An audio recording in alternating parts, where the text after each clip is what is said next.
হ্যাঁ রায়হান, আমি একটু সিক ছিলাম আজকে সারাদিন। না, একটু অসুস্থ। হ্যাঁ। না, সমস্ত শরীর। স্যার আমরা এখন লাইভে আছি, কাইন্ডলি আনমিউট করে শুরু করতে পারেন।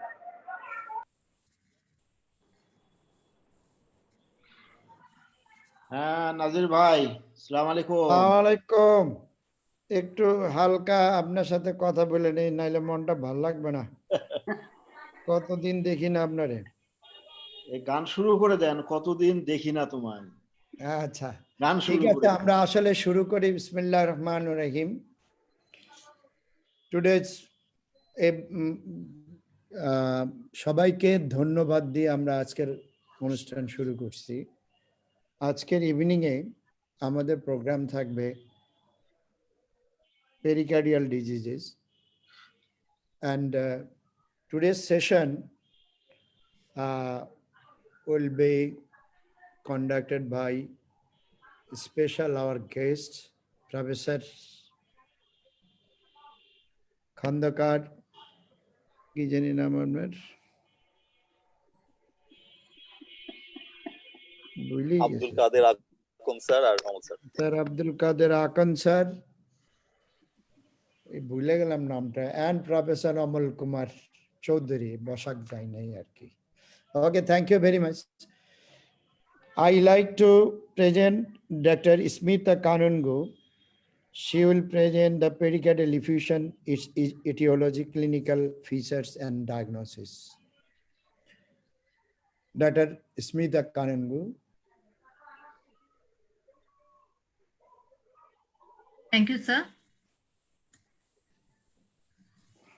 Thank you, sir, for your kind introduction, respected moderator, expert panel, and learned audiences.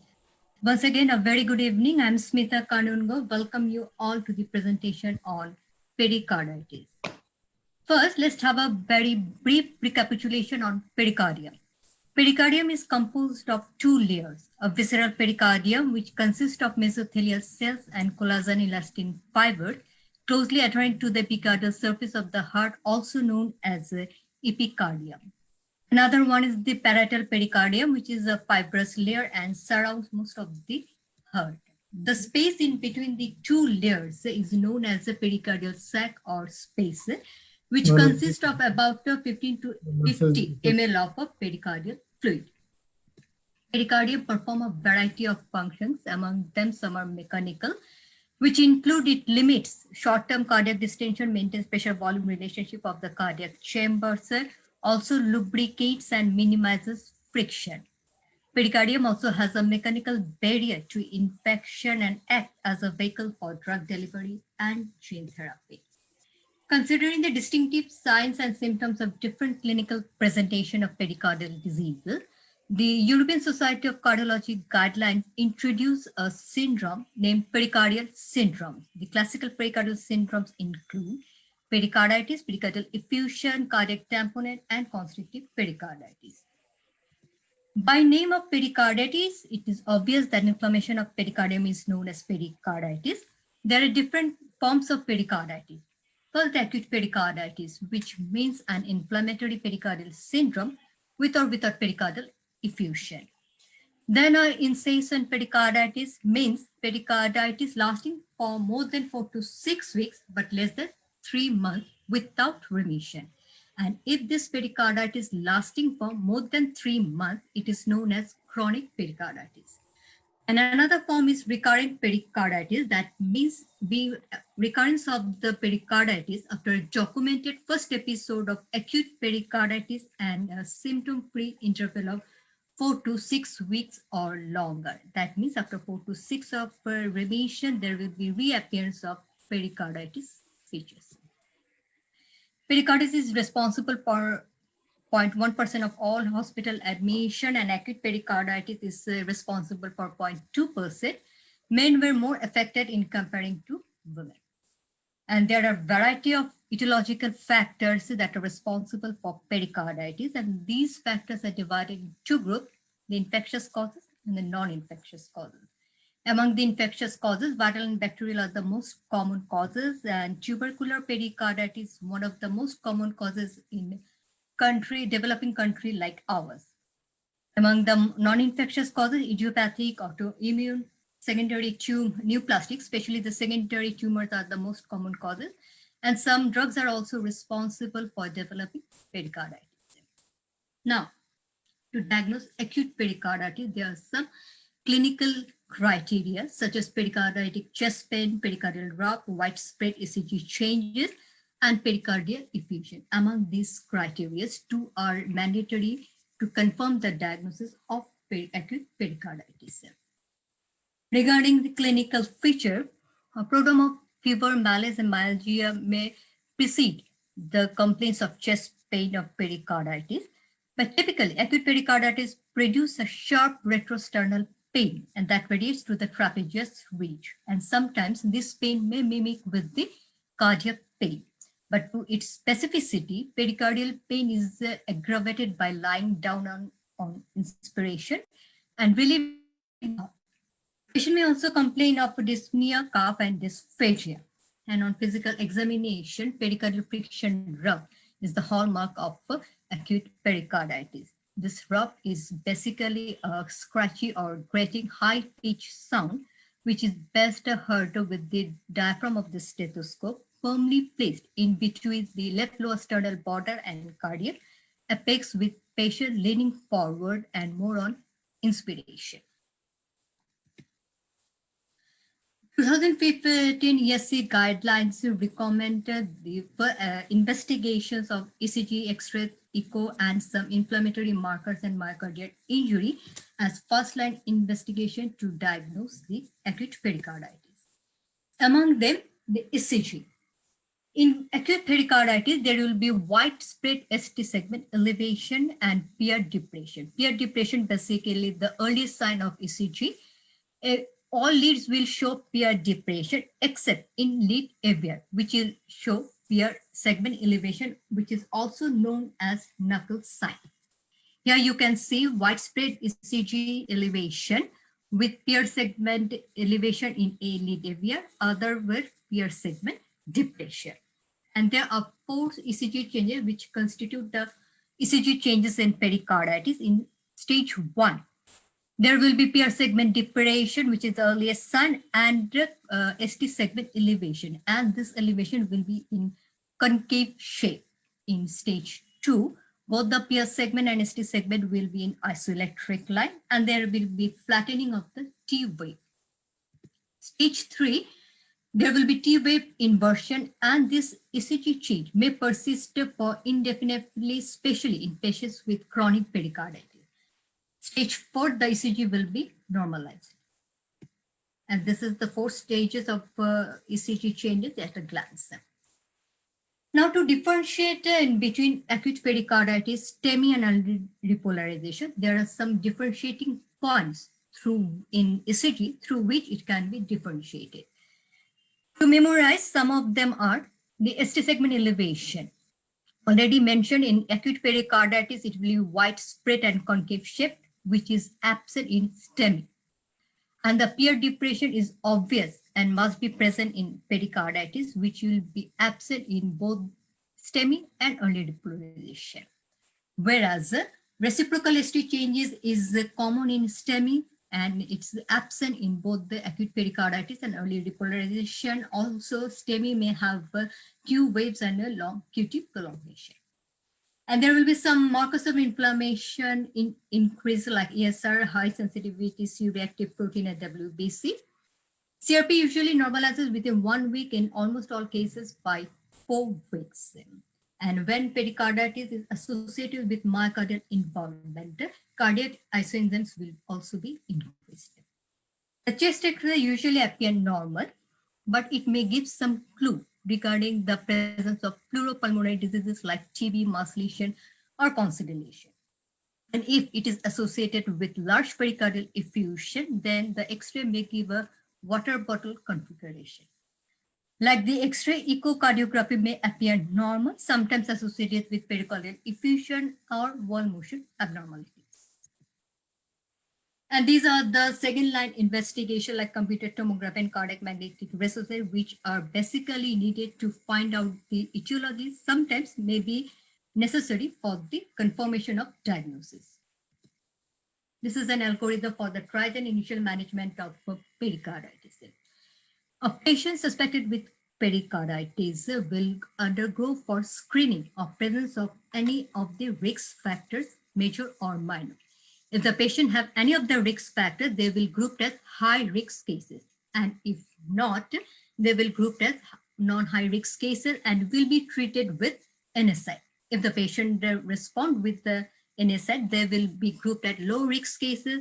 If not, then will be moderate risk cases. Both moderate and high risk cases warrant the hospital admission, whereas the low risk cases may be treated as outpatient follow-up. This is also a class 1 indication. And the differential diagnosis includes STEMI, aortic dissection, pulmonary embolism, pneumothorax, which can be differentiated through history and physical examination and also ECG.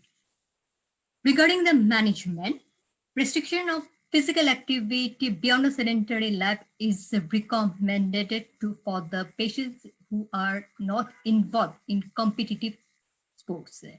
They are recommended to have a rest until resolution of symptoms. But in patients who are athletes, the recommendation is for an arbitrary term of 3 months, and they are advised to rejoin their sports only after resolution of their symptoms and fully normalization of their CRP, ECG findings, and echocardiographic findings.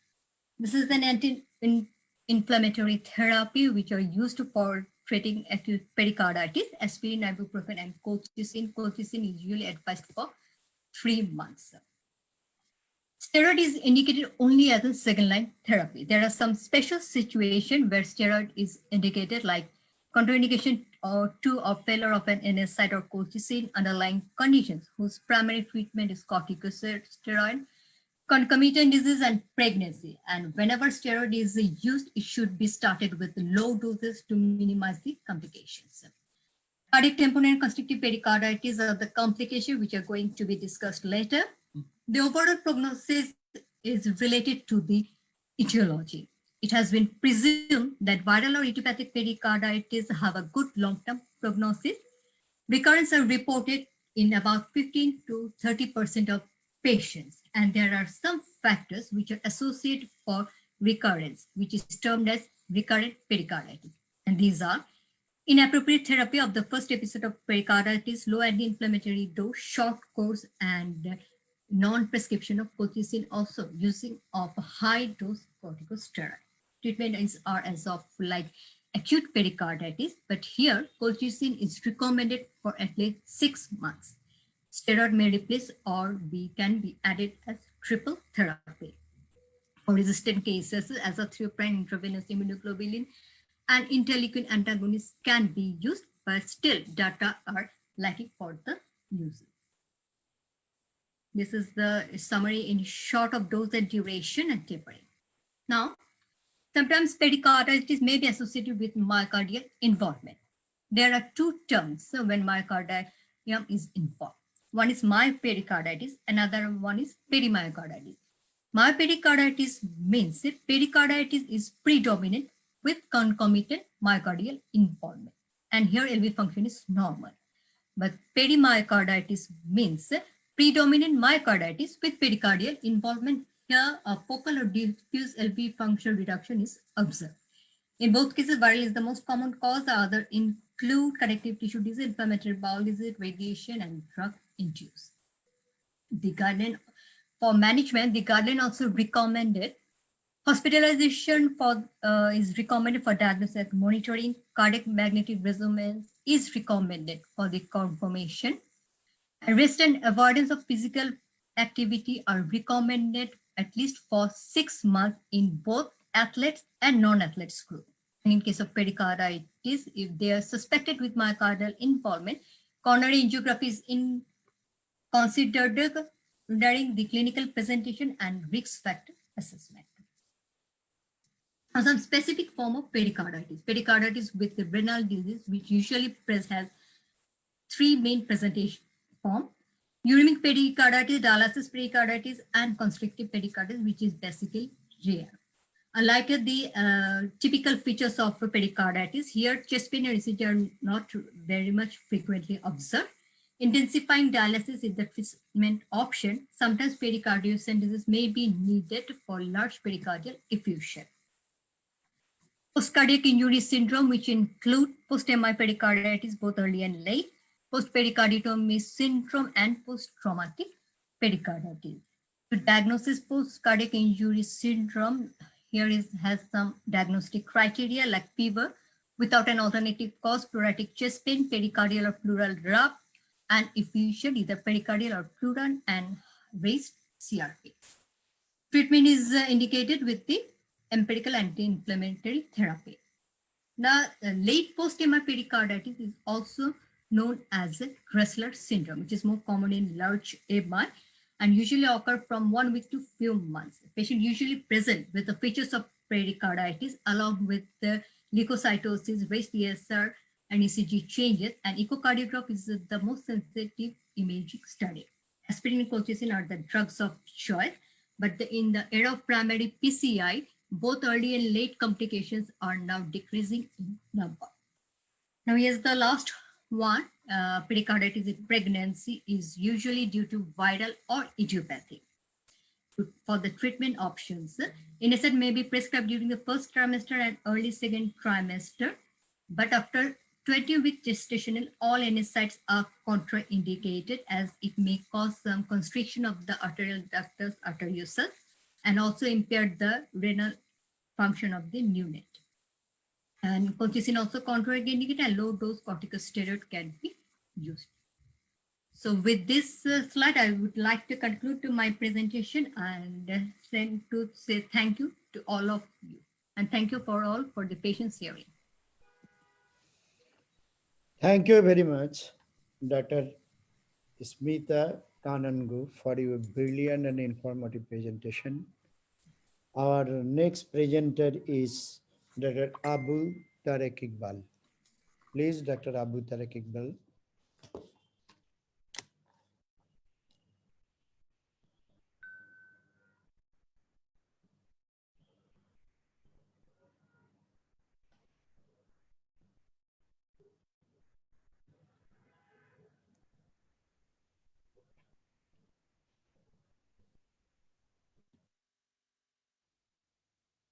Respected moderators and panelists, my teachers, senior and junior colleagues, Assalamu alaikum and very good evening.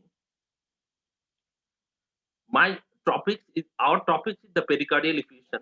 I discussed on etiology, pathophysiology, clinical features. What is pericardial effusion? The pericardial space between the visceral and parietal layers of the pericardium normally contains less than 50 ml of fluid. Excessive accumulation of fluid in this space is called pericardial effusion.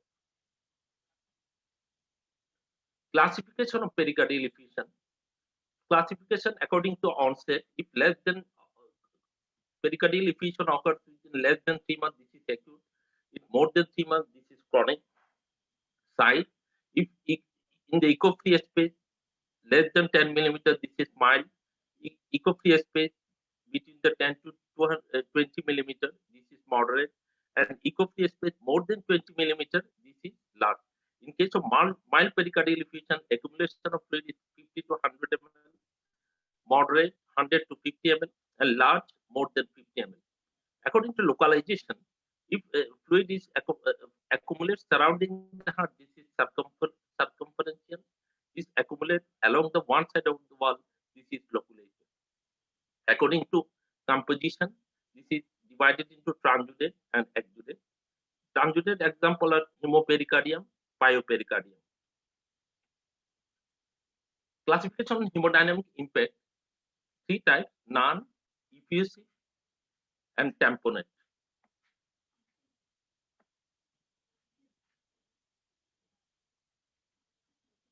Mechanism of pericardial effusion. There are 2 types of mechanism. Increased production as a result of inflammation of the serosal layer. This leads to exudative pericardial effusion. impaired lymphatic drainage of the pericardial space as a result of increased central venous pressure. This is transudaric pericardial effusion. Causes of the pericardial effusion: idiopathic 50% cases. This is appropriate for the Western country, not for our country. Second cause is the infection, viral infection, Coxsackie virus A, adenovirus, influenza virus, and HIV virus. Bacterial infection, purulent Staphylococcus, Streptococcus, Haemophilus influenzae. Tuberculosis, 50 to 60% in case of developing countries. This is the main cause in our country, as well the third world. Tuberculosis is the predominant cause, leads to 50 to 60%. In Western country, main cause is the idiopathic, 50%. Another is fungal infection, histoplasmosis and aspergillosis. Immunologic and inflammatory disorder, rheumatic fever, SLE, rheumatoid arthritis, sarcoidosis, polymyositis, dermatomyositis. Following acute myocardial infarction, metabolic, uremia, and mixed edema. Trauma, post-pericardial syndrome, pericardiomyopathy syndrome, this occurs following cardiac surgery, trauma to the chest, or following PCI. Another is the neoplastic, primary mesothelioma, teratoma, metastatic breast carcinoma, lymphoma, leukemia, and bronchogenic carcinoma. There are some drugs which may lead to pericardial effusion. Most common is the heparin, warfarin, hydroxyzine. Another is the radiation and dissecting thoracic aneurysm. Clinical features of the pericardial effusion. Along the clinical features, symptoms. Symptoms of patient with pericardial effusion. This depends on the size, acuity, and underlying causes of the effusion. Some patients may be asymptomatic, and the effusion may be an incidental finding on exam. Large effusion may present with chest compression, chest pain, dyspnea, shortness of breath, orthopnea, malaise, or fatigue. Patient may also present with non-cardiac symptoms due to the compression of nearby structure, can lead to dysphagia due to compression of the esophagus, hoarseness of voice due to compression of the recurrent laryngeal nerve, and hiccup due to irritation of the phrenic nerve. Signs. Small effusion does not give any specific sign. Large effusion produces following signs. Patient may appear anxious, pulse tachycardia, aphasia not visible neither palpable, increased cardiac dullness. UR sign is important sign, dullness on percussion and bronchial breath sound below the angle of the left scapula due to compression of the left lower lobe bronchus. On a congestion, faint heart sound and bronchial breath sound beneath the left scapula. Along this investigation, these are ECG. ECG reflects that there is sinus tachycardia, generalized low voltage QRS complex, and electrical alternate. XHS PABO showing large globular heart, usually the clear lung field. This is very important. There is a globular shaped heart, but lung field is clear. Echocardiography, 2D echo is important, and this is the most specific investigation for diagnosis of the pericardial effusion. In 2D echocardiography, we show the echo-free space surrounding the heart. We have seen echo-free space along the posterior wall. Echocardiographic grading of pericardial effusion. If we see echo-free space in the posterior wall less than 10 millimeter, this is mild. If the posterior wall echo-free space 10 to 20 millimeter, this is moderate pericardial effusion. If in the posterior wall more than 20 millimeter, this is severe. And there is accumulation of the anterior wall. Fluid in the anterior wall is less than 10 millimeter, this is moderate. If more than 10 millimeter, this is severe pericardial effusion. Investigation, cardiac CT, we can do the cardiac CT for diagnosis, cardiac MRI, and there are some investigation to find out the etiology of pericardial effusion. Complete blood count, Montauk's test to detect the tuberculosis, urea serum creatinine, if any there is any chronic kidney disease. T4 and THS for the diagnosis of mixed edema are effector assertiter to diagnose any rheumatic disease. Another investigation, pericardial fluid analysis. This not for the diagnosis, for to diagnose the etiology of the cause of pericardial effusion. We can send pericardial effusion, chemistry, cytology, biomarker, PCR, and microbiology. In the chemistry, if a specific gravity more than 1015, protein level more than 3 gram per dl, and LDH more than 200 milligram per dl, this is exudative. Cytology, we do the cytology only to detect the cancer cell. This is appropriate for the diagnosis of carcinoma. Biomarker, there are two types of biomarker, more important tumor marker for detection of the carcinoma, and adenosine deaminase, which is very important for detection of the tuberculosis.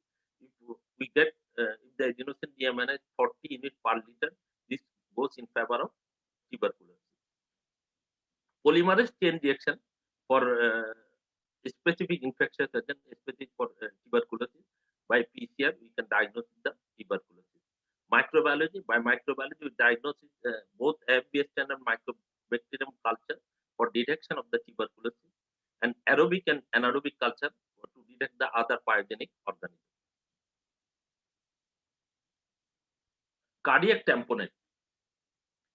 Cardiac tamponade is the complication of the pericardial effusion. Cardiac compression. What is cardiac tamponade?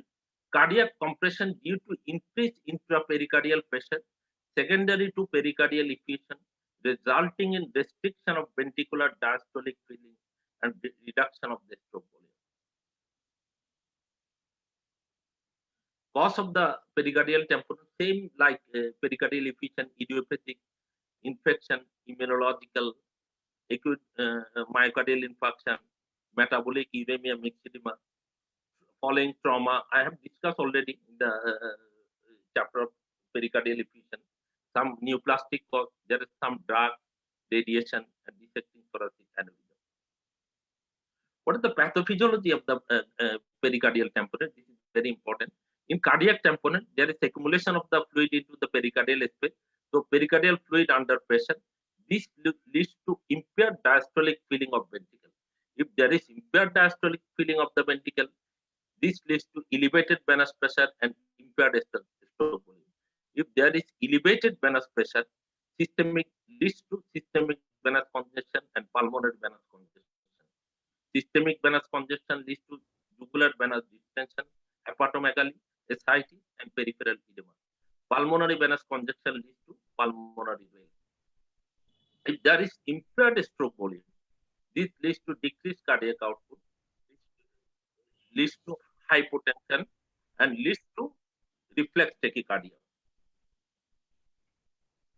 Clinical presentation of the pericardial tamponade. Symptom: patient is restless, agitation, drowsiness, stupor, dyspnea due to low output. There is chest discomfort, syncope or near syncope. Sign: clinical sign: tachypnea, sweating, cold and calm extremity, pulse tachycardia, feeble pulse, and pulsus paradoxus. Pulsus paradoxus normally pulsus paradoxus, this is a misnomer. Pulsus paradoxus we diagnose by measuring the blood pressure. We measure the systolic blood pressure during inspiration and expiration. Normally, this variation is less than 10 millimeter of mercury. If it is more than 10 millimeter of mercury, this causes pulsus paradoxus. Blood pressure hypotension, JBP, elevated JBP, prominent excision, and absent white descent. Cardiovascular system examination, palpation, apex beat not palpable, percussion, increased cardiac dullness, auscultation, diminished heart sound. There is important triad in case of pericardial tamponade. This is the back triad. In back triad, that means there is a component of the three symptoms: jugular venous distension, distant heart sound, and hypotension. These three leads to back triad. Investigation leads to sinus tachycardia. ECG is the most important investigation. Sinus tachycardia, generalized low voltage QRS complex, electrical alternate. That means one QRS is long, another is short alternate. This is electrical alternate. This is the 2D echocardiography. Presence of pericardial effusion, RA diastolic column. You're seeing the RA diastolic column, RB early diastolic column, and inspiratory column of inferior vena cava. Echocardiography, Doppler echocardiography, there is the respiratory variation, exaggerated respiratory variation of the atrioventricular inflow detected on the pulse Doppler. The upper figure shows the mitral inflow pattern, expiratory reduction of the mitral peak, inspiratory reduction of the mitral peak EVF velocity more than 30%. In the lower panel showing expiratory reduction in tricuspid peak EVF velocity more than 60%. XHS behavior showing showed large globular heart, usually clear lung. We can do the cardiac CT, cardiac MRI for the diagnosis of the pericardial tamponade. Thank you for patient hearing.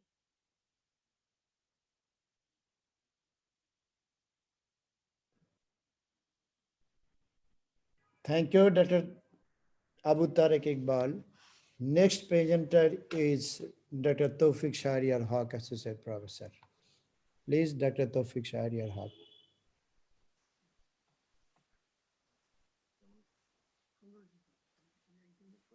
Assalamu alaikum, respected moderator, members of the expert panel, and your senior and junior colleagues.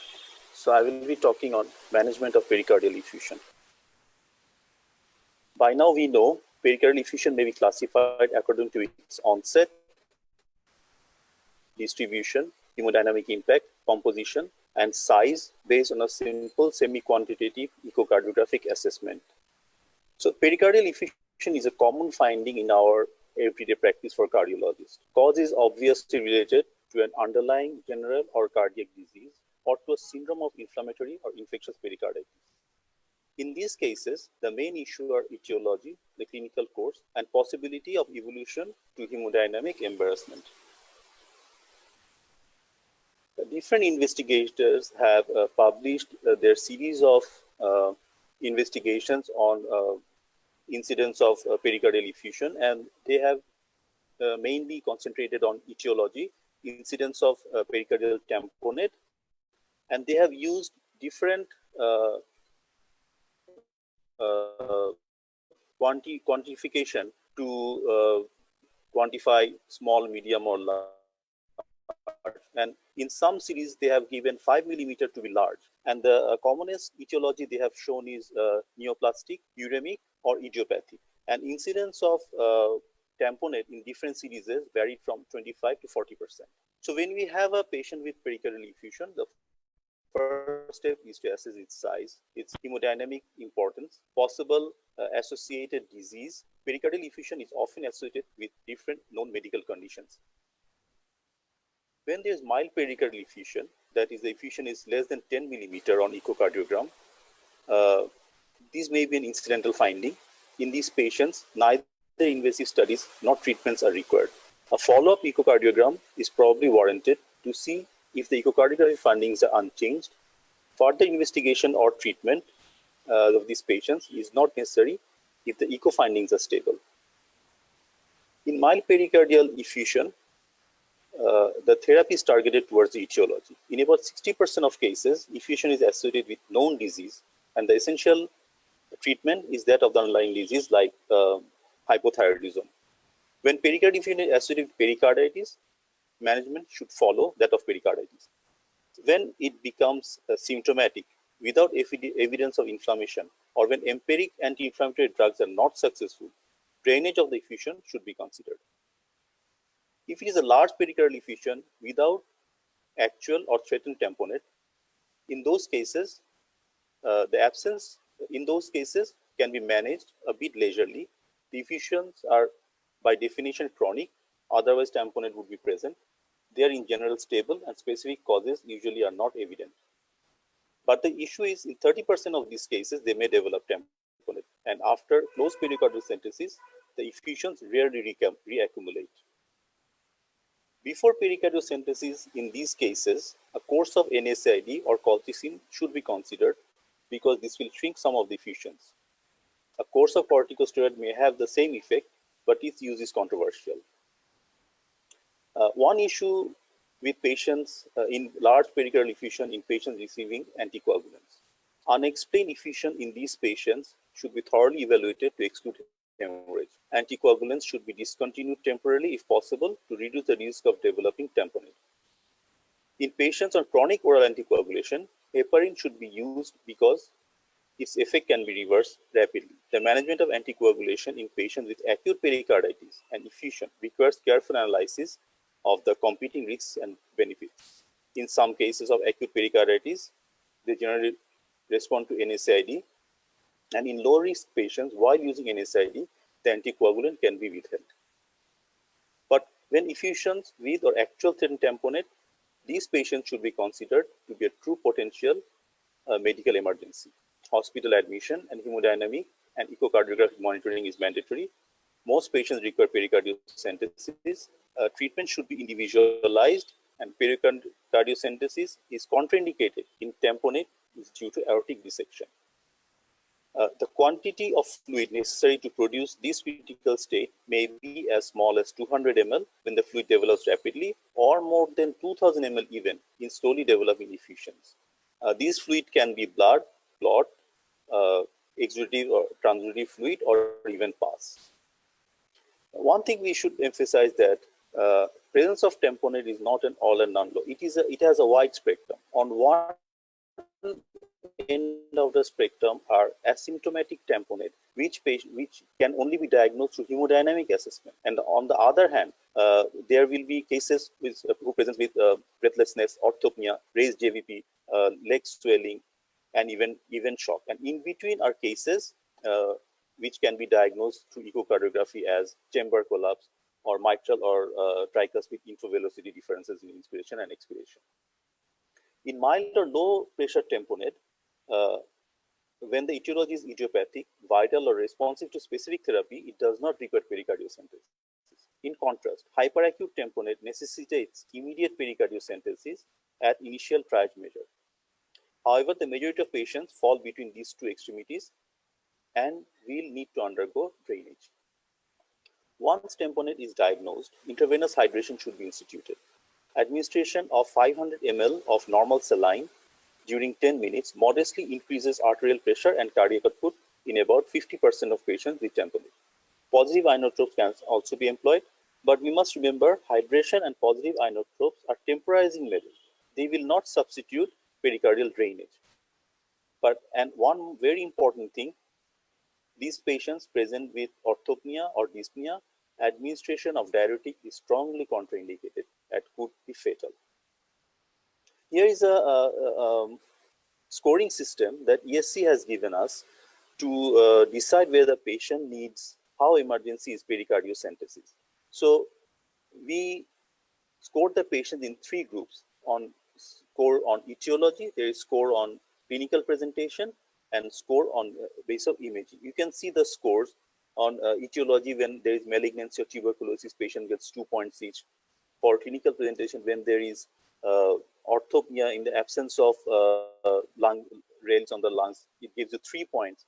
When imaging, there is more than 20 millimeter effusion on diastole, it gives you 2 points. When there is aortic collapse, it gives you 3 points. When you have 6 or more, you go for urgent pericardiocentesis. If it's less than 6, you can wait. But one thing, if there is, you have 6 points, but there is type A dissection, ventricular free wall rupture, or severe history of chest trauma, in those cases, you have to go for surgical management. For our region, where tuberculosis is very common, there is another system which says if there is heart rate more than 90, systolic pressure less than 100, pulsus paradoxus, jugular venous pulse more than 4, plus echo confirmation of circumferential pericardial effusion measuring more than 10 millimeter, anterior RV in subcostal view, or any of the following from swinging heart, RV or LV diastolic collapse, more than 25% variation in mitral inflow velocities, then you should go for urgent pericardial drainage. Effect of pericardiocentesis is often immediate. A few millimeter drainage of effusion significantly increases stroke volume, reduces intrapericardial and arterial pressure, permits separation between right and left filling pressures. Tachycardia and dyspnea decrease, arterial pressure increases, and pulses paradoxus disappears. The safety of this procedure has been improved by using two-dimensional echocardiography guidance, and the major complications are only 1.2%. Drainage of the pericardial fluid using a catheter minimizes trauma, allow measurement of pericardial pressure, and instillation of drugs. An extended catheter drainage for 3 to 5 days associated with trend towards lower recurrence rate. Drainage should be continued until the aspirate volume is less than 25 ml per day. And when there is blockage in the catheter drainage, we can give heparin or fibrinolytic agents. Even if there is purulent collection, we can also give fibrinolytic agent. Recurrent effusions may be treated with repeated pericardiocentesis, but a subpostal pericardiectomy is preferred in patients with neoplasia or uremia undergoing dialysis when life expectancy is more than 1 year. If there are certain contraindications when we should avoid pericardiocentesis, like effusion is less than 10 millimeter, hemopericardium due to dissection, ventricular fuval rupture, trauma, purulent effusion in septic patients, or where there is loculated effusions. Irrespective, as Tariq has already said, irrespective of the method of retrieval, pericardial fluid should be sent for cell count, glucose, Gram stain, Zn stain, cytology, and culture. Depending on clinical circumstances, tumor markers. Someone has asked a question, what tumor markers? Tumor markers are carbohydrate antigens like CA19, CA29, CA27, which are for breast tumor, bone tumor. They can be found in pericardial fluid. And adenosine deaminase interferon activity are high in cases of tuberculosis. And we can do PCR, which is now called gene expert, for tuberculosis. A few slides on pericardiocentesis. We can see there are 3 approaches: the apical, the parasternal, or the subxiphoid. The subxiphoid is the commonest practice in our region. So we take the needle in a 45-degree angle and towards the left shoulder. Let me try to show this video. I hope it runs.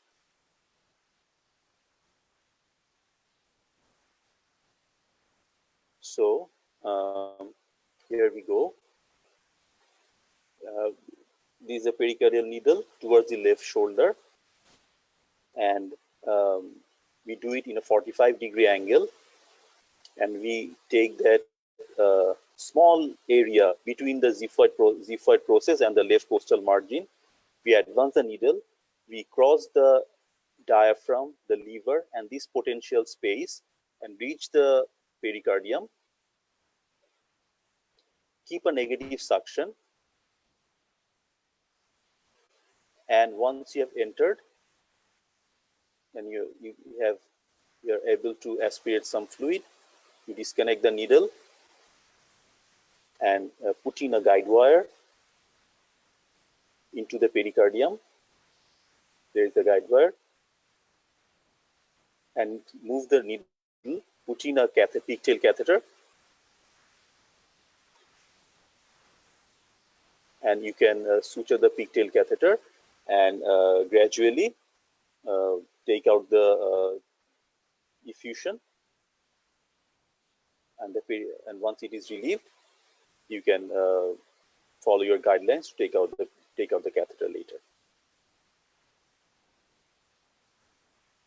And when we do it in a and when we want to do it in a under fluoroscopic guidance, you can see we are doing local injection. This is our target region where we are going to put in the needle, and in lateral view it's even easier. This is where we are going to put in our needle, and in the next frame you will see these are the instruments. We all know. Here goes the needle. In a negative, you always have to keep a negative suction. We can see the needle in the fluoroscopy going into the angle, and once the fluid comes in, you can detach the syringe and put in your wire. You can see the wire in the fluoroscope. This is how it looks in lateral, and this is the epidural. Then you can put in your catheter and go in for drainage. So the most serious complications may be death, very rare, injury to the cardiac chambers, laceration of the coronary arteries or intercostal vessels, puncture of the abdominal viscera, pneumothorax requiring chest drainage. There is a syndrome called pericardial decompression syndrome. Rapid aspiration of fluid may cause this. Myocardial and coronary puncture may initially be silent and present with delayed hemopericardium. Minor complications include vasovagal hypotension and so on. The prognosis of pericardial effusion is essentially related to the etiology. A mild effusion is usually asymptomatic. Moderate to large effusions may worsen, as we have already discussed. A few words about tubercular effusion. Tuberculosis is a major cause of pericarditis and effusion in our country, and in the Western world, its incidence is increasing due to HIV infection. Pericardial fluid is said to be definitely due to the tuberculosis if you can demonstrate tubercular bacilli in the fluid or in the pericardium.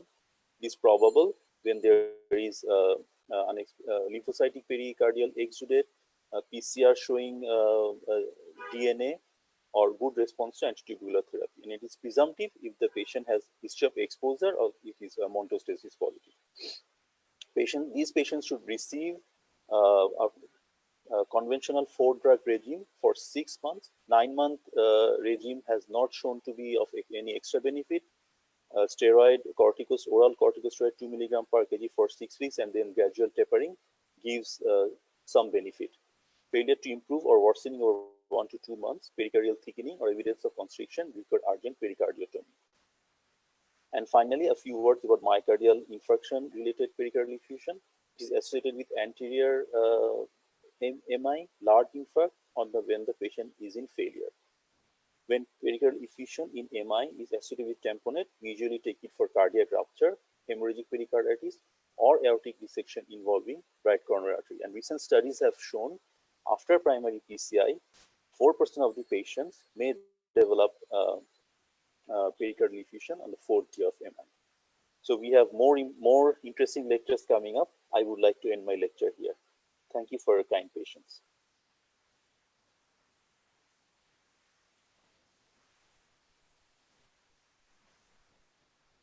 Thank you, Dr. Taufik.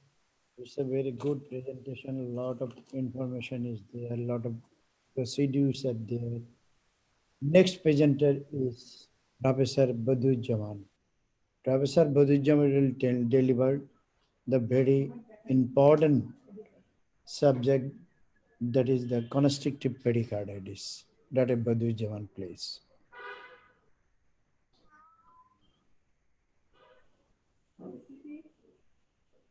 So, sure. Can you see my screen? Yeah. Okay. So, Mr. Moderator and dear colleagues and honorable panelists, my topics of discussion today is constrictive pericarditis. So, my talk will contain the following topics. I will be talking about the following aspects of constrictive pericarditis. So first definition, constrictive pericarditis of whatever cause restricts the ability of the ventricle to respond to the hemodynamic changes in the preload. So therefore, it's a form of diastolic heart failure. This constriction usually involves parietal pericardium, although it can involve visceral pericardium. So this is the gross anatomy. As you can see, this is a normal pericardium. It is thin, elastic, translucent, and strong, covering the heart. But this pericardium, when diseased, it becomes thickened by inflammation and fibrosis, which ultimately may result of this thickening and scarring of the pericardium. So look at this picture. This is someone is knocking the heart with a forceps. Look at you can just listen to the sound as if someone is hitting the stone. This is the calcified pericardium of a patient with constrictive pericarditis in operating theater. So what is the etiology? It is almost similar to the etiology of pericardial effusion previously described by previous presenter. The common form is idiopathic and the other is infection, of which tuberculosis is most common in this part of the world, other bacterial and viral. Radiation, thoracic or medicinal radiation due to mainly due to as a part of radiotherapy in of malignant patients. And lastly, cardiac surgery. For example, CABG. This post-cardiac surgery constitutive pericarditis is rising day by day with more and more cardiac surgery being done throughout the world. So this cause is coming up. Even it is coming above the idiopathic cause in the world. So less common forms are infection, fungal infection, mainly in immunocompromised patient. Again, neoplasm, CA lung, breast, lymphomas, uremia. Patients who are undergoing hemodialysis for long time may develop constrict pericarditis. Connective tissue disorder like rheumatoid arthritis, SLE, scleroderma. There are some drugs which may cause, as you have seen, procainamide, hydralazine, methotrexate, trauma. And lastly, myocardial infarction. Usually the patient develops Dessler syndrome or they develop hemopericardium after thrombolytic therapy. These patients may ultimately lead to constrictive pericarditis. The epidemiology actually approximately 9% of the acute pericarditis from any cause go on to develop constrictive pericarditis. And USA hospital-based data suggests that a stable prevalence of 9 to 10 cases per million. Age reported from 8 to 70 years. The median age is 45 and male to female ratio is 6:1.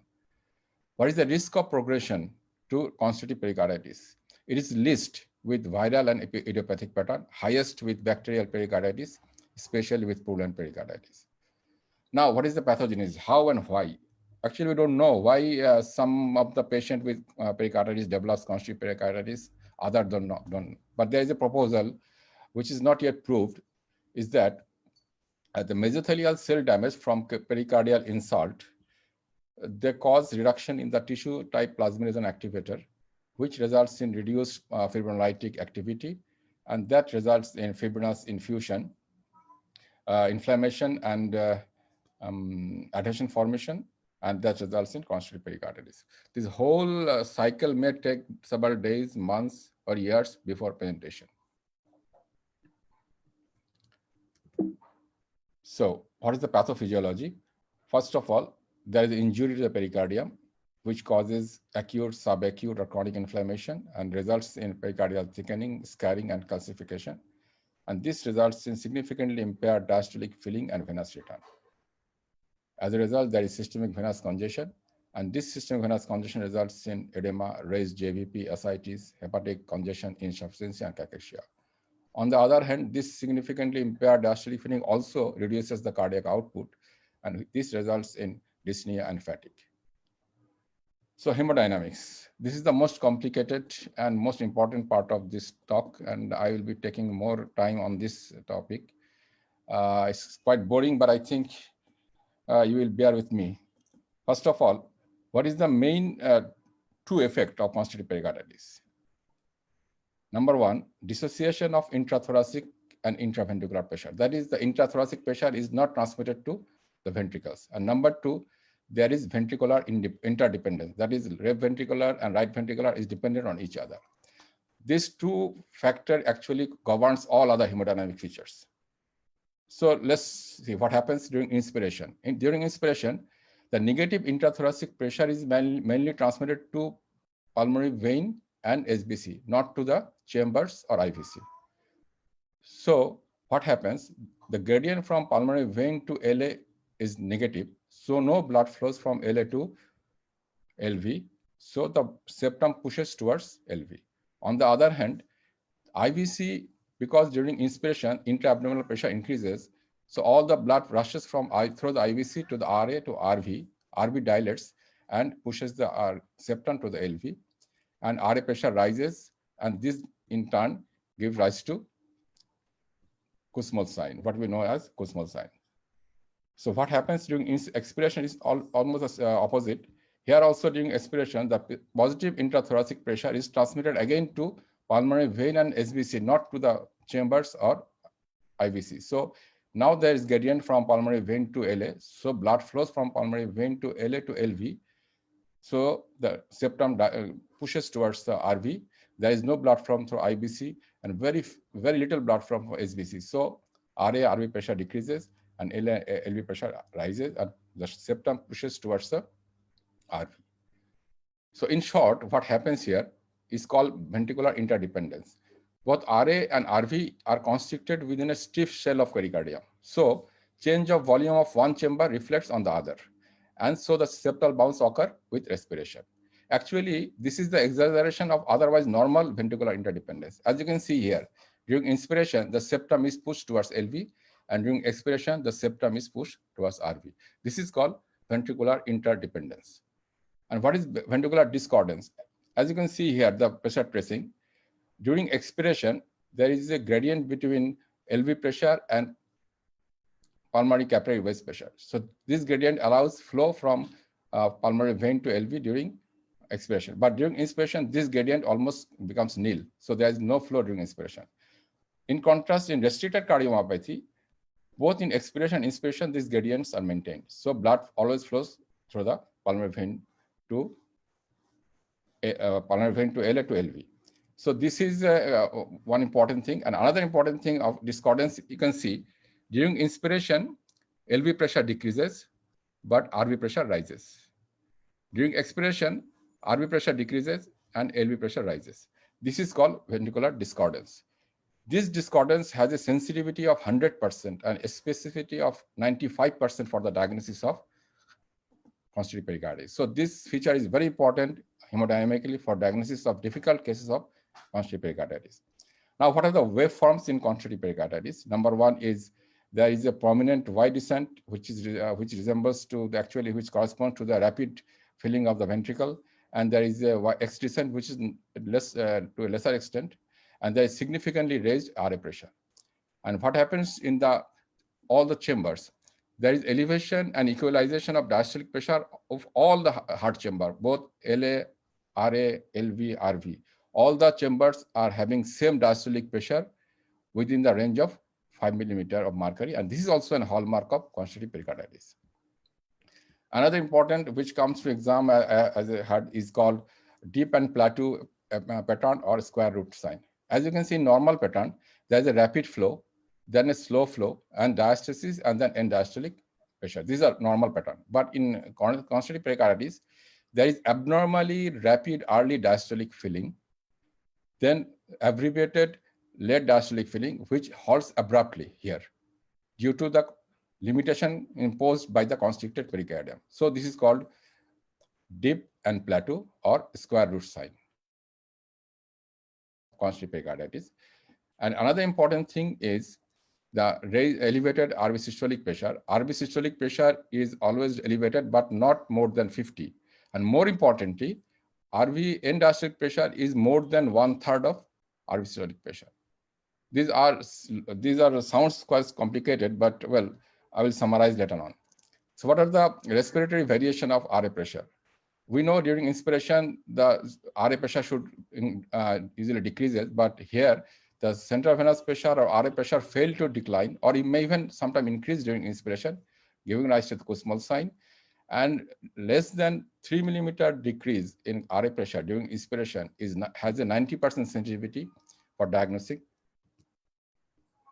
constrictive pericarditis. This is the equation.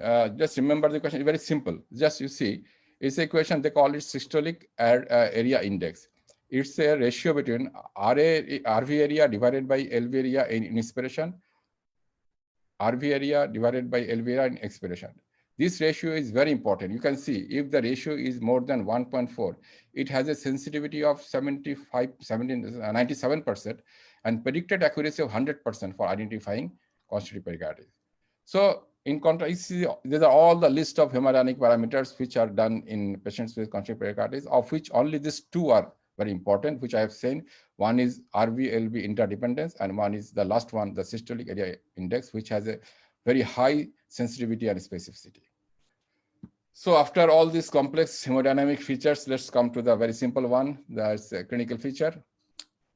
From history, what we can get, as dyspnea is most common. Patient can give fatigue, lower extremity edema, abdominal swelling and discomfort, nausea, vomiting, right upper quadrant pain due to hepatic and bowel congestion, chest pain.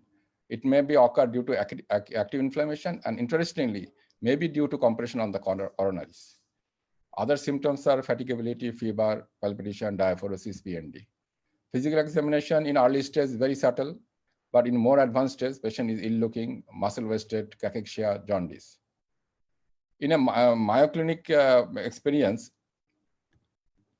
they have shown that 95% of the patient had increased JVP and hepatomegaly, and less than 25% patient had pericardial knock, muscle wasting, and very few of them had clubbing. So this is a sign of jugular venous pressure, as you can appreciate. This is not the jugular vein. This is the external jugular vein, but the internal jugular vein pressure is behind the sternocleidomastoid. Similarly, here also you can see this is the external jugular vein, but the jugular venous pressure is seen just behind the sternocleidomastoid. Both of these, one is Kussmaul signs and Friedreich signs.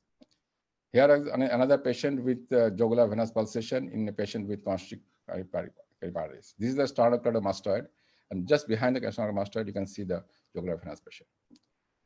So what is the clinical feature? In the cardiovascular, there is elevated JPP. Important thing, while examining JPP in a patient with constrictive pericarditis, you may need to, the patient may need to sit or even stand, because the JPP may be so raised that it goes beyond the angle of the mandible. So patient have to stand up to see the upper limit of the JPP sometimes. There is sinus tachycardia, low BP, apical impulse is impalpable. Pericardial knock is present only in 50% of case along the left sternal border, mistaken for S3.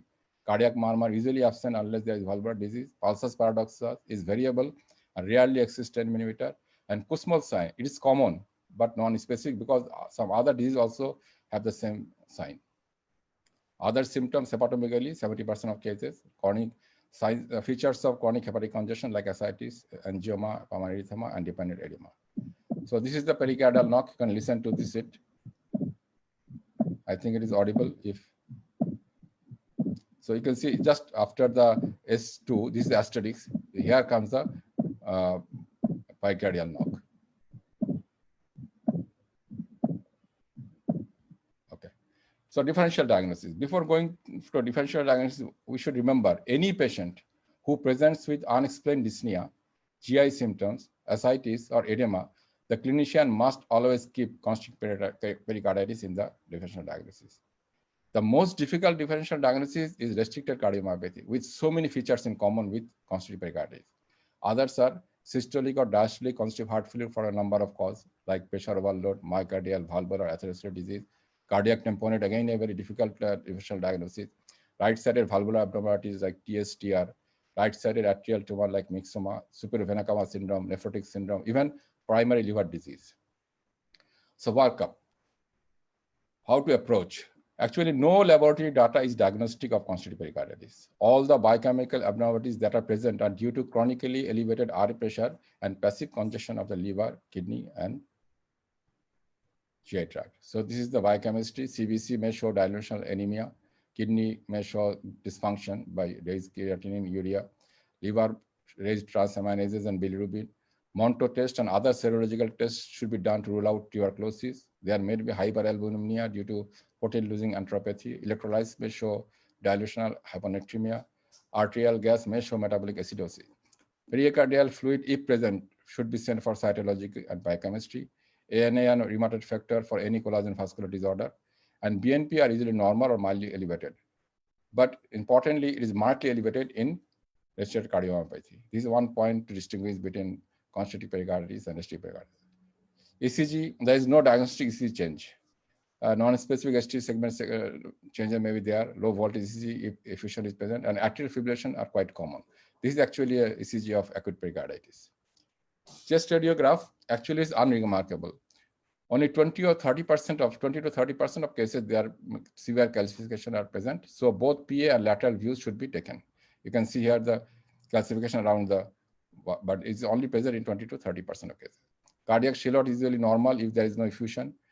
Pleural effusion is present in 35 to 50% of cases, and it is bilateral.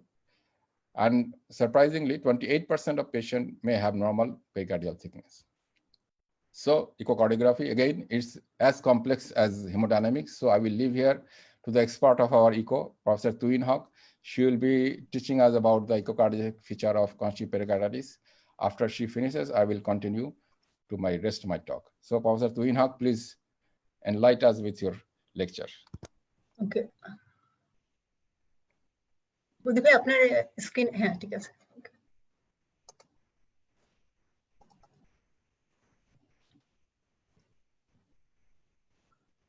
Is my screen visible? Yeah, it's visible. Okay. So, honorable moderator, respected panelists, distinguished audience, and my dear students. My job is to present the echocardiographic diagnosis of constrictive pericarditis. According to ESC guideline, transthoracic echocardiography is recommended in all patients with suspected constrictive pericarditis. However, there is no single echocardiographic finding that is pathognomonic for diagnosis of constrictive pericarditis. When all the echo data are taken together with the clinical text, the likelihood of constriction can usually be accurately assessed. There are many 2D and M-mode echo criteria that can suggest constrictive pericarditis, like thickened and high echogenic pericardium that may not be in all cases. The thickened and high echogenic pericardium may not be present in all cases. Pericardial effusion in case of effusive constrictive pericarditis. IVS motion, paradoxic or flattened as a sign of ventricular interdependence. Septal bounce and early diastolic septal notch, the posterior motion related to the less compliant ventricular walls. Flattening of LV posterior wall during diastole. Respiratory variation in ventricular size. Evidence of right-sided pressure overload, as for example, septus shifting to the left during expiration, and dilatation of the systemic veins. The last two features, that is the evidence of right-sided pressure overload and dilatation of the systemic veins, may present in any cases of right-sided heart failure, and they are not specific and pathognomic of constrictive pericarditis. Here, personal analysis view in a patient with constrictive pericarditis. Usually, the patient with constrictive pericarditis, the echo window are poor and unclear. Here, we only can suspect that the pericardium is mildly thick and high echogenic. So we approach subcostally, and here we can see that the thickened and high echogenic pericardium around the RV and LV apex, and there is minimal pericardial effusion, as this case was a case of effusive constrictive pericarditis. When we measured the pericardial thickness, we found that it is a 5 millimeter. So 5 millimeter pericardium, and it is bright and high echogenic. So it represents the calcific thickened pericardium of constrictive pericarditis. Here, M-mode echo showing septal bounce. We can see the posterior motion of the septum during diastole. As Dr. Badiuzzzaman very nicely explained the ventricular interdependence, here we also seen that when the right ventricle size increases during expiration, the left ventricular size decreases. Because in case of constrictive pericarditis, the intracardiac volume is fixed. So with decrease in LV, there is increase in RV. This relation is fixed. And septal bounce is one of the pathognomic feature of constrictive pericarditis. Here is another M-mode echo showing the flattened posterior wall during diastole and the posterior motion of the interventricular septum, which are reliable criteria for diagnosing constrictive pericarditis. Here is a diastolic frame of apical fourth chamber view recorded in early respiration, showing leftward bowing of the septum. This is also explained very nicely by Professor Badiuzzzaman, that when during respiration, the RV size increase, the septum shifts towards the left and the LV size decreases. When this ratio between RV and LV is more than 1.1, it is almost diagnostic of constrictive pericarditis. Here is a subcostal echo window showing dilated RVC with lack of respiratory collapse. Doppler echocardiography provides important hemodynamic information. A number of Doppler findings are sensitive for pericardial constriction, but their absence does not exclude constrictive hemodynamics.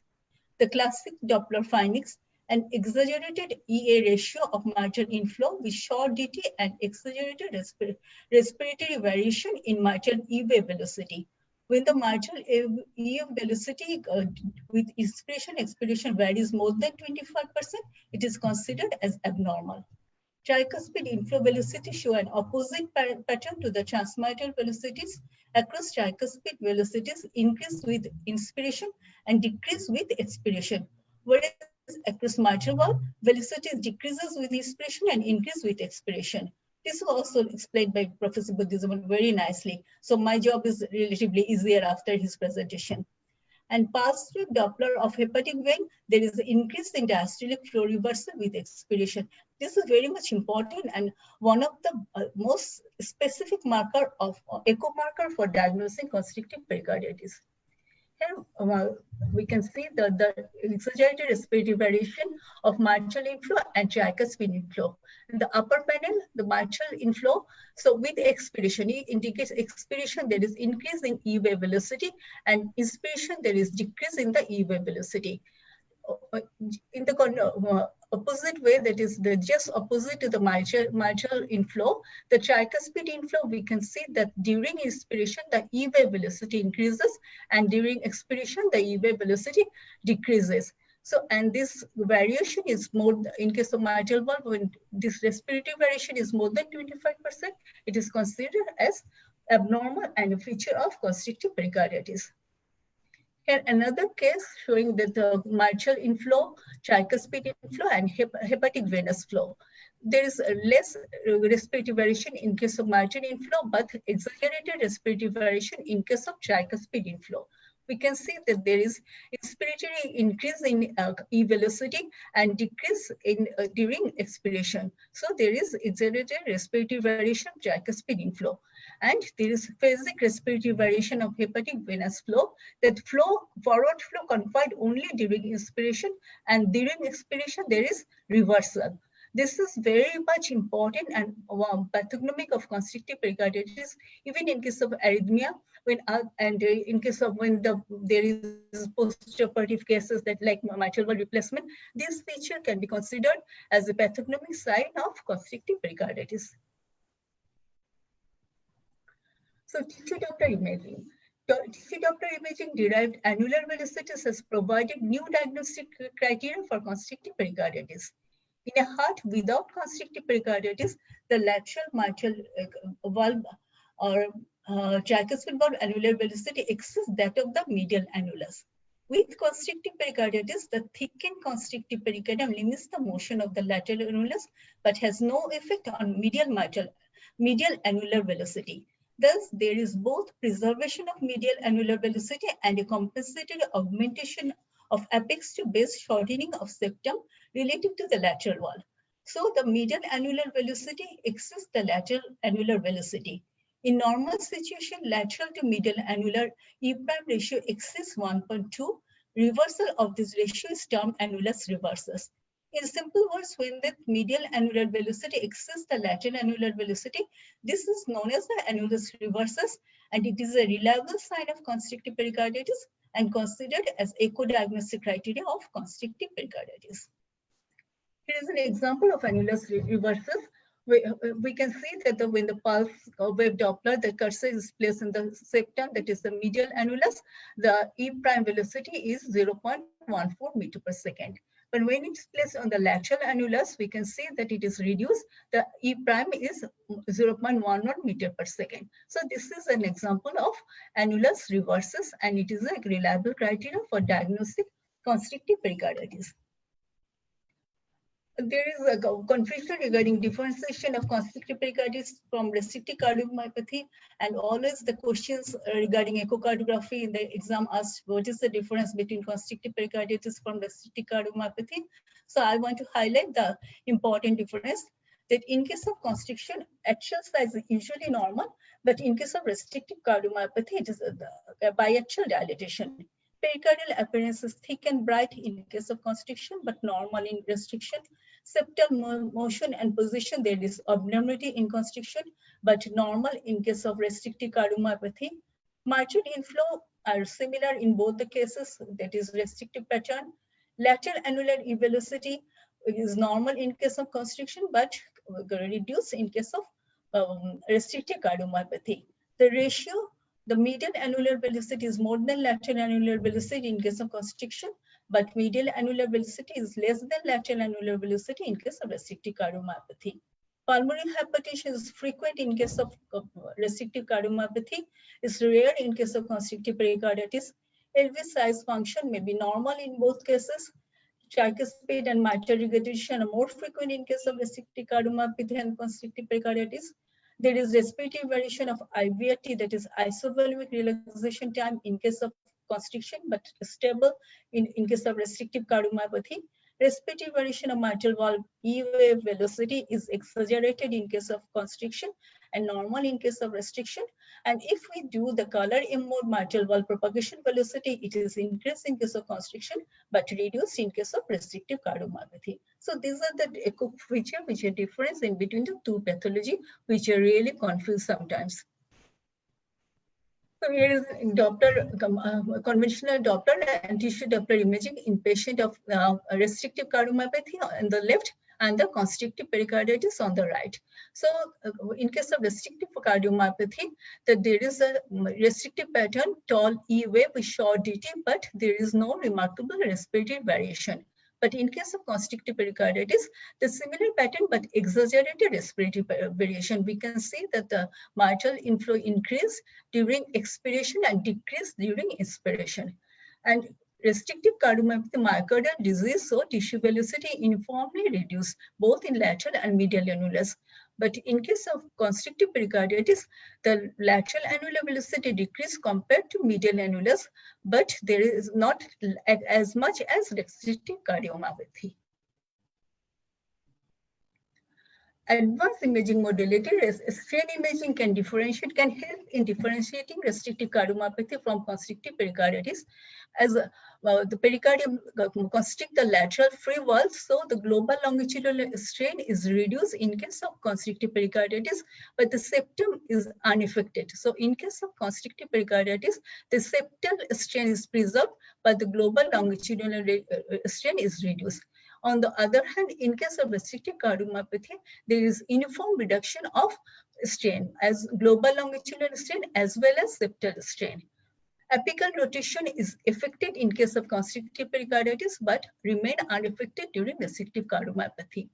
Actual septal strain, you see in the medial wall, so it is not affected by the constrictive pericarditis. So the actual septal reservoir strain increases in case of constrictive pericarditis, but in case of restrictive cardiomyopathy, it is reduced. So an RV longitudinal strain reduced in both cases. So this cannot differentiate the two cases: the septal strain, apical rotation, and the actual septal reservoir strain. These three strain parameters can help in differentiating the constrictive pericarditis from the restrictive cardiomyopathy. As there are many parameters which can suggest the echo diagnosis of constrictive pericarditis, to make it simple, Mayo Clinic just pointed out the 5 reliable parameters for diagnosing constrictive pericarditis. These 5 parameters are respiration-related ventricular septal shift, variation in mitral inflow E velocity, and ratio of medial mitral annular E prime velocity equal to more than 9 cm per second, ratio of medial mitral E prime to lateral E prime velocity, and hepatic vein expiratory diastolic reversal ratio, that is the diastolic reversal velocity divided by diastolic forward velocity during expiration. If it is equal to more than 0.8, it is considered as pathognomic sign of diagnostic constrictive pericarditis. And among these 5, the 3 red mark criteria, that is the respiration-related ventricular septal shift, medial mitral annular E prime velocity equal to more than 9 cm per second, and hepatic vein expiratory diastolic reversal ratio more than or equal to 0.8 are independently associated with the constrictive pericarditis, and these should be taken as the key message or key echo point for diagnosing constrictive pericarditis. Studies showed that the presence of respirophasic ventricular septal shift in combination with either medial mitral E prime velocity equal to more than 9 centimeter per second or hepatic vein expiratory diastolic reversal ratio equal to more than 0.8 corresponded to sensitivity of 87% and a specificity of 91% to diagnostic constrictive pericarditis. So we should take these points, these parameters, and these echo features as the key points for diagnosis of constrictive pericarditis. And we too should take these messages as the take-home message for our echo diagnosis of constrictive pericarditis. With this key message, I like to end my talk, and I like to thank you all for patient hearing. I would like to request Professor Badiuzzzaman to continue his presentation. Okay. Stop sharing, please.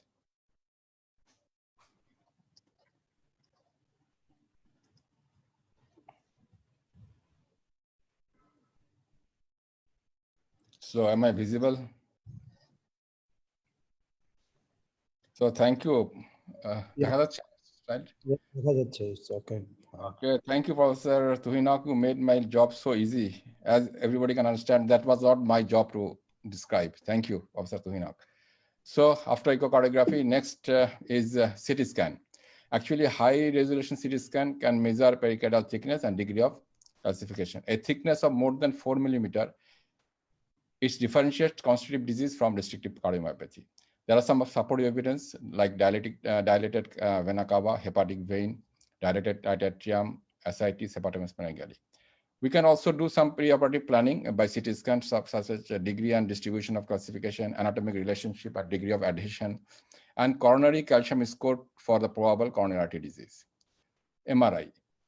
Actually, ESC, CT and MRI is class 1 indication for evaluation of constrictive pericarditis. In MRI, you can see the pericardial thickness and degree of calcification and other related abnormalities. And other important feature, which is important here, is elongated narrowing of the RV, atrial dilatation, and also like echo, we can also see hemodynamic feature in MRI, septal bounce in early diastole.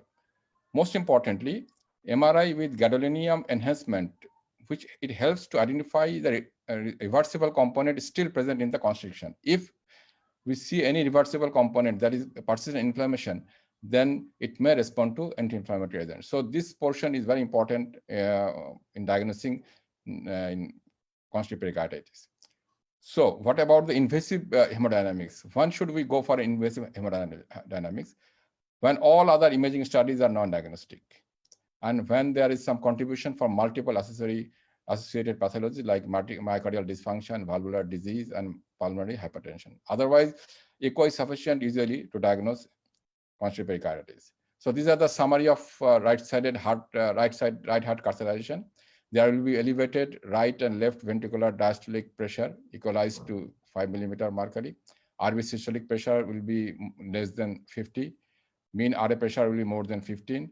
RV EDP will be 1/3 of the RV systolic pressure, and RA pressure tracing will show marked wide descent. These are the following few features of right heart catheterization. Now, pericardial endomyocardial biopsy, direct inspection of pericardial biopsy may be required for definitive diagnosis. In histology, we can see fibrotic thickening, chronic inflammation, granulomas, and calcification.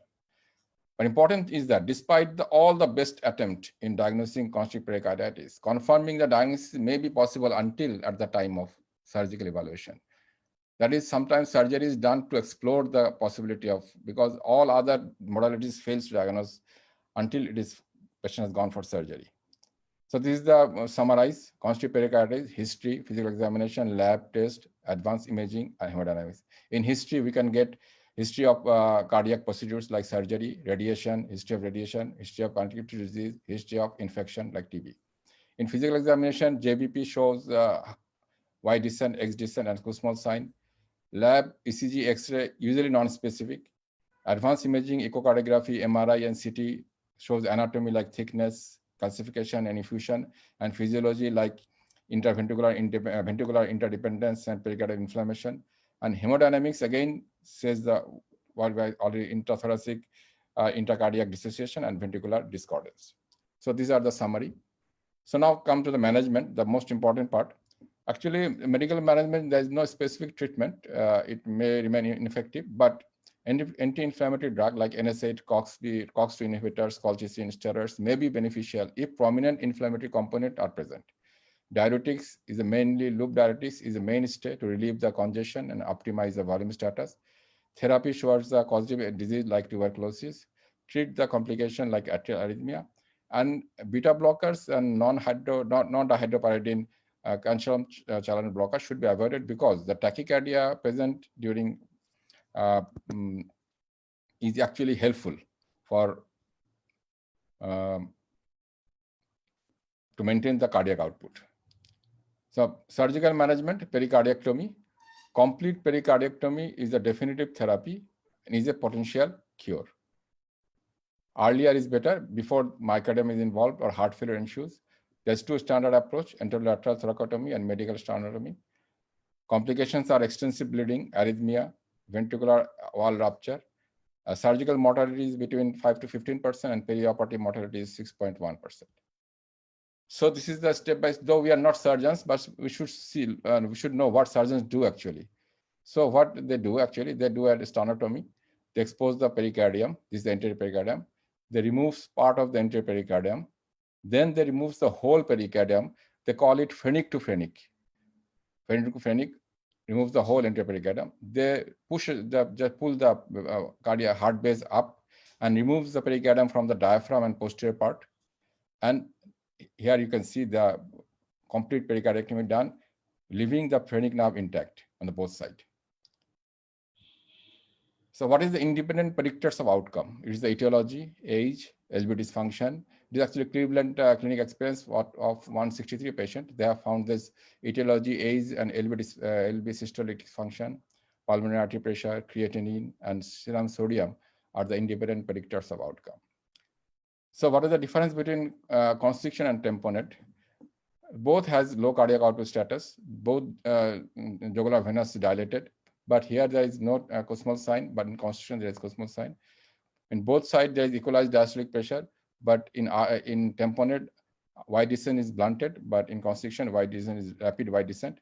And in tamponade, heart sound is decreased, but in constriction you may heart cardiac pericardial knock. Regarding constrictive pericarditis and restrictive cardiomyopathy, physical signs, there is not much difference because Kussmaul signs maybe also found in restrictive pericarditis, but pericardial knock are not present here. ECG is always a non-specific finding here, but here it may show the features of pseudo-infarction, worrying of QRS complex, left axis deviation. And chest X-ray, 1/3 of case may show calcification, and here there is no calcification. And mainly all other difference actually echocardiographic, which already we discussed by very elegantly, Professor Tuminhawk has already shown. So all main difference are only echocardiographic between constriction and restriction.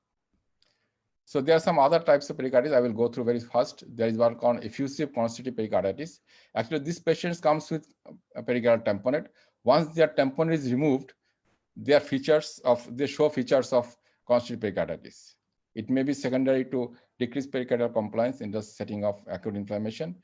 Usually occurs with tubercular pericarditis, and therapy should be focused on treating active inflammation. So this patient, if inflammation is present, anti-inflammatory drug is advised in these cases because it may respond to anti-inflammatory. Here you can see this patient before pericarditis showing the feature of tamponade. There is blunted Y descent. After pericarditis, there is sharp Y descent showing the feature of constrictive pericarditis. There's another called transient constrictive pericarditis. This patient initially comes with acute pericarditis, but it develops feature of constriction after acute process resolving. Or the patient who presents with constrictive pericarditis but responds well with corticosteroid and inflammatory therapy. Pleural effusion are easily present, and inflammatory markers and gadolinium enhancement MRI are present as a sign of active inflammation. So here we should use anti-inflammatory therapy for long time.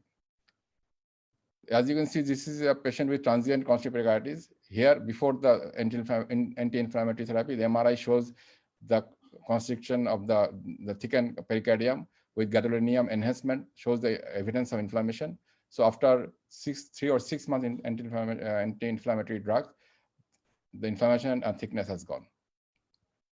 There is another interesting thing is called occult constrictive pericarditis. This patient shows features of constrictive pericarditis only after fluid challenge. Actually, these patients have low filling pressure due to overdiuresis. So the take-home points are: constrictive pericarditis is commonly misdiagnosed as a diastolic heart failure. Echocardiographic anatomical and echocardiographic hemodynamic assessment can be sufficient for diagnosis in majority of the cases.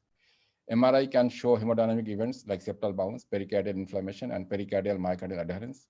Mainstay of treatment of pericardic is pericardiectomy. For transient or effusive constrictive pericarditis, anti-inflammatory agents can be tried for 3 to 6 months. Prognosis is mainly based on etiology. And lastly, it is a potentially curable cause of heart disease. Thank you. Thank you for patient hearing.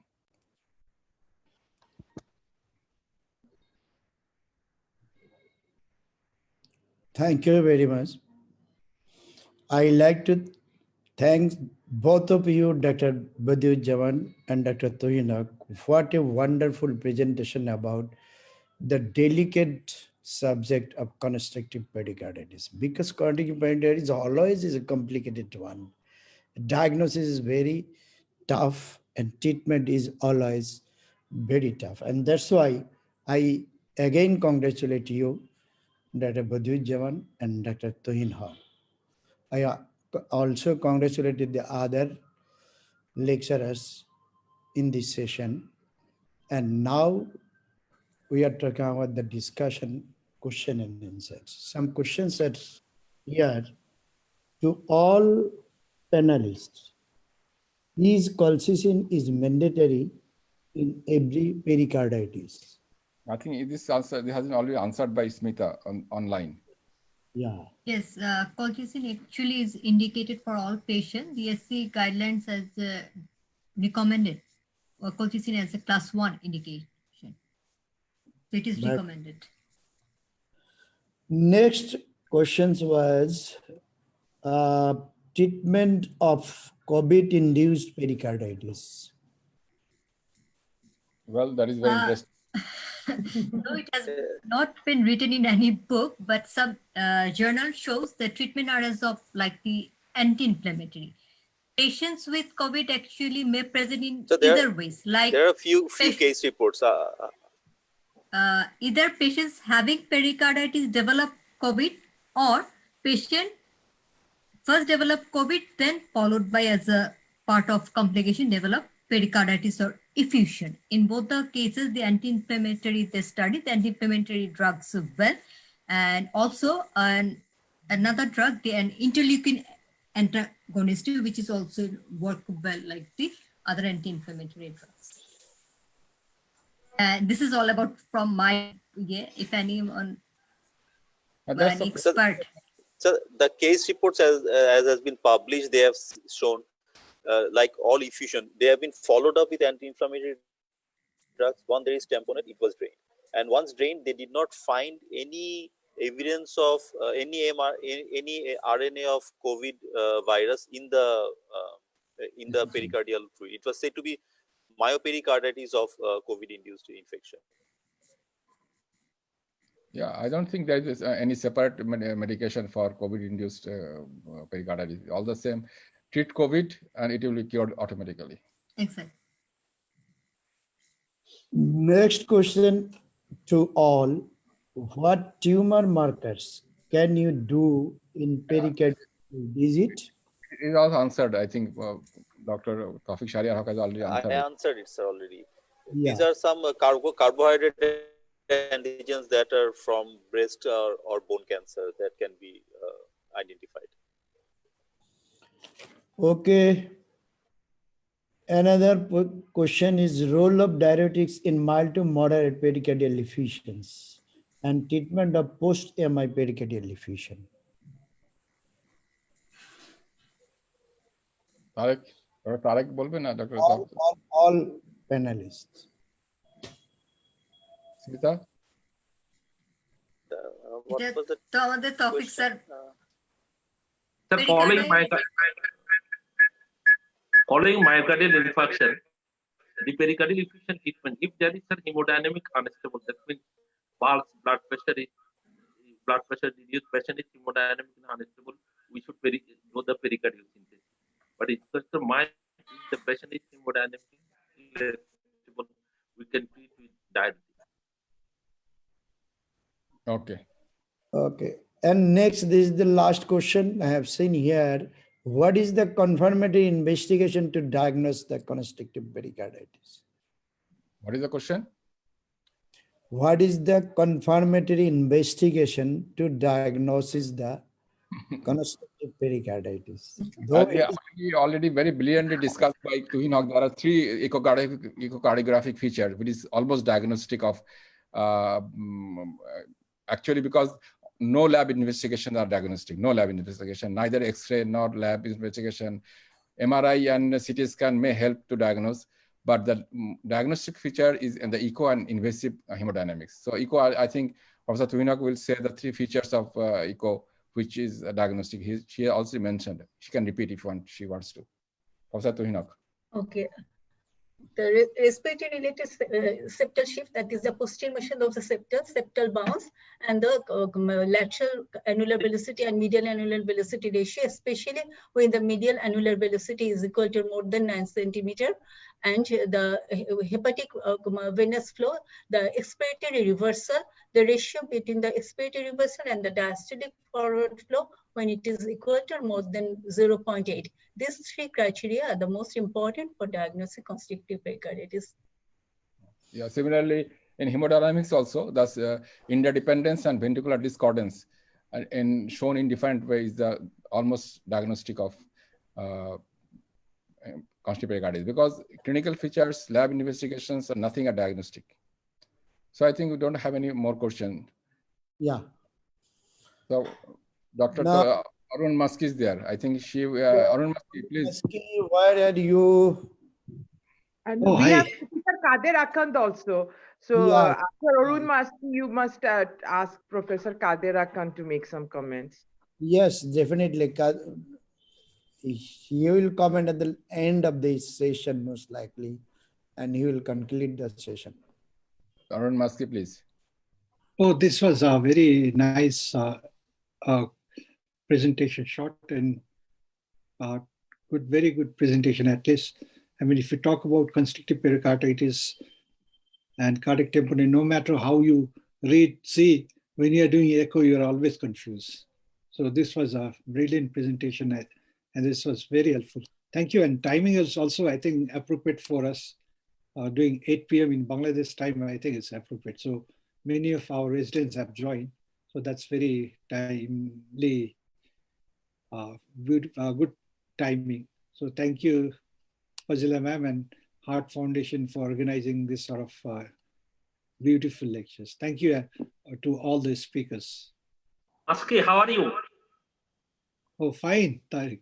How are you? You are in Heart Foundation now? Yes. Yeah. Can you recognize Tariq now? Can you recognize him? Yeah, sir, he's my classmate in MBBS. He's a, we completed the MBBS in Chittagong Medical College in same session. I know. Yeah, and that's right. Doctor, any other panelists, please, except Dr. Abdul Kader Akhand? We've got Professor Amol. Amol is not there. Amal ke dekhti na to. Amal is left the area because of his feeling uneasy. She was unwell, feeling unwell, exactly.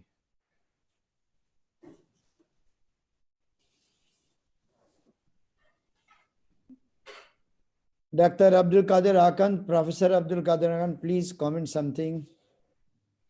Thank you, Professor Nazir Ahmed, for asking me to pass some comments. But first comment is the lecture on pericardial disease involving all parts, starting from the anatomy, physiology, pathophysiologic changes, and correlation with the clinical finding with pathophysiologic changes. It is excellent.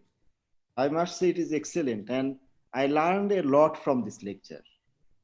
All speakers at least talk some new events, and new to me at least. So from the core of my heart, I express my gratitude and thanks to the organizer for inviting me in such a nice program. Pericardial disease is actually a boring subject, but the speakers made it very pleasant and palatable. So that is an important issue. So they left nothing for us. They discussed the ECG changes, discussed the therapeutic option, everything is covered. And so I will not pass any comment, just I will tell one thing regarding the presentation of Dr. Smita. She mentioned every finding in pericarditis diagnosis in ECG.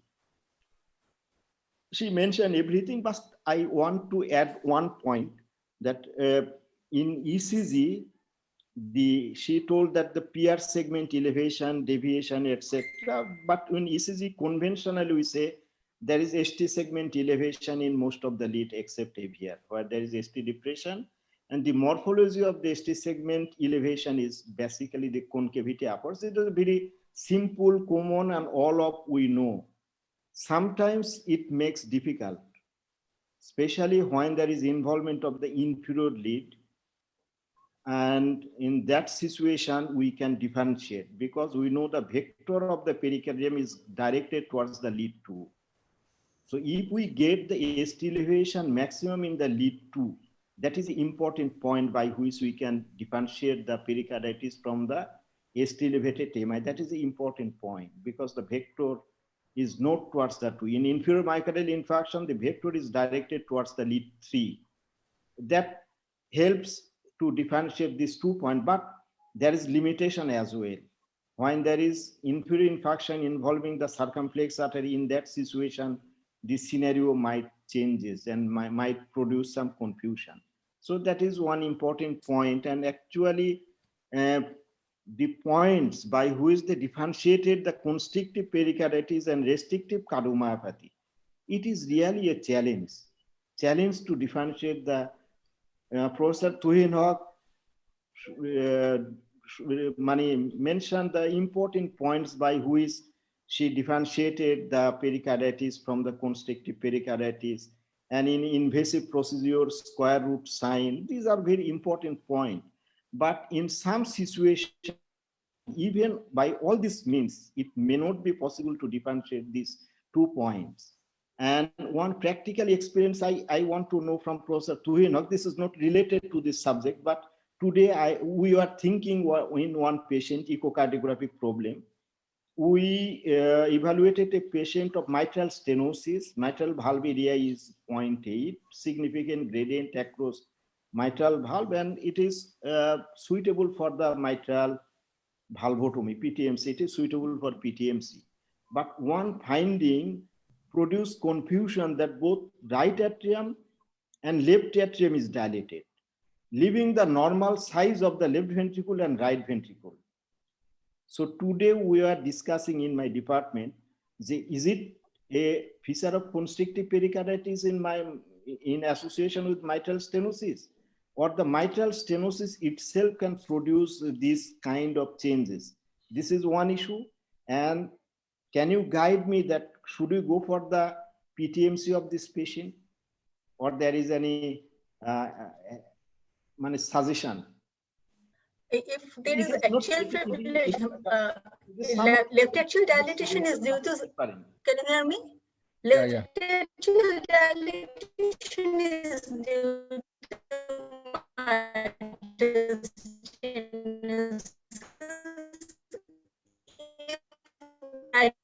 atrium can also be dilated.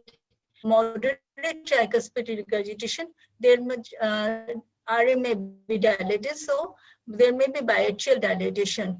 Restrictive constrictive pericarditis, biaxial dilatation is very rare. Atrial dilatation is common. So we have to correlate the clinical findings with the echo findings. Restrictive cardiomyopathy and the valve morphology is to me. Tricuspid regurgitation is not very significant, and pulmonary pressure is not very high. There is mild pulmonary hypertension, mild tricuspid. Is the patient in we are really in our department, we are really puzzled. this kind of finding we are getting in this patient. Diagnosed is, could it be, there is no significant right ventricular hypertrophy as well. First, I thought that there might be some right ventricular hypertrophy why the right ventricle is not dilated at that time, and that produced the dilatation of the right atrium. But Well, the measurement does not support the right ventricular hypertrophy as well. Well, I think this patient might this patient having rheumatic heart disease. Rheumatic. Surprisingly, maybe she's a lady. She might have also features of restrictive cardiomyopathy, because biatrial enlargement with both ventricles not dilated is a good feature of restrictive cardiomyopathy. So why not? Maybe these two pathologies coexistence in this patient. So you can go for further evaluation of this patient. And PTMC is no harm. Doing PTMC is almost, I think you can go for PTMC.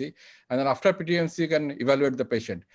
Maybe after PTMC, you see what happens to the atrium. After PTMC, if the atrium comes to normal, then we can assume that it was due to mitral stenosis. But if after PTMC, still both atria dilated and both ventricles are small, then we can evaluate further in the line of restrictive myocarditis or other thing. I think that might be a better idea. Thank you. That's a good suggestion. It has got some relation with this presentation, but it is different. It was a wonderful question, I think. It is a problem I found today in my department. My assistant professor asked me, this is the finding, what should we do? But in case of atrial fibrillation, this is very common. If the patient has atrial fibrillation, then we very commonly found. Sinus rhythm. Age is 25, 26, like that. Female patient. PTMC kore den. Thank you for the suggestion. Well, Professor Kader Akan, first, please let me thank you for agreeing to come. I've been asking you so many times to come, and always you've said you're busy, but this time you made it, and this has made us very happy. Thank you. Having said that, you see, we have you as one of our experts on examiner's perspective. So could you give us some tips to our students of what questions you might be asking them, or what might be relevant for them for the exams? I mean, this is a very comprehensive discussion we had, but what would you expect a student when he sits in exam in front of you from this topic? Actually, What is your question? It is a theoretical topic. Practically, it is, though it is a practical patient, but in exam, it is a theoretical discussion. Mostly the question sets in the written exam, constrictive pericarditis, how will differentiate constrictive and restrictive, and all answer is given by the speakers. So if a student follow this lecture, they will not be able to omit any question. They পারবেই না, তারা এই question omit করা এটা পারবেই না। আরেকটা জিনিস আমাদের আসে সেটা হচ্ছে এক্স-রেতে। এক্স-রে অনেক সময় এক্সেল অ্যাপিয়ারেন্স যেটা থাকে সেই রকম এক্স-রে থাকলে পরীক্ষার হলে এক্স-রে থেকে হয়তো এই রিলেটেড দু একটা প্রশ্ন আসে। ইকোতেও সাধারণত in most of the exam এই জাতীয় ইকো পরীক্ষাতে সাধারণত দেওয়া হয় না। It is basically the written exam question as well as some situation the X-ray is given in constrictive pericarditis where there is clean-cut calcification and thickening of the pericardium is visible. Otherwise, it is this case is not given in exam as a long case or short case. Thank you.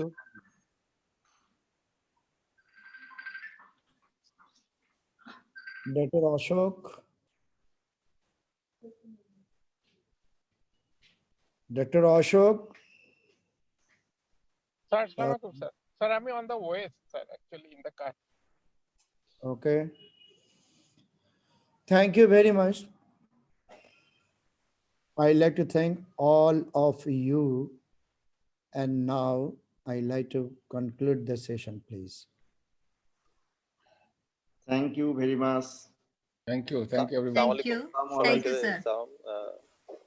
Good night. Good night. Good night. শীতের রাত enjoy করেন sir. শীতের রাত কই, ঠান্ডা তো পড়ে না ঢাকা শহরে। Thank you, sir. উত্তরায় বেশ ঠান্ডা স্যার। আমাদের এখানে মোটেই ঠান্ডা না। আমার ফ্যান চলছে। হ্যাঁ যে ভালোই ঠান্ডা আমাদের এখানে বর্ষা পড়ে গেছে উত্তরায় সত্যি ঠান্ডা পড়ছে sir Okay. Okay, good night. খুদা হাফেজ। Allah Hafiz. Thank you, sir. হ্যাঁ, আল্লাহ হাফেজ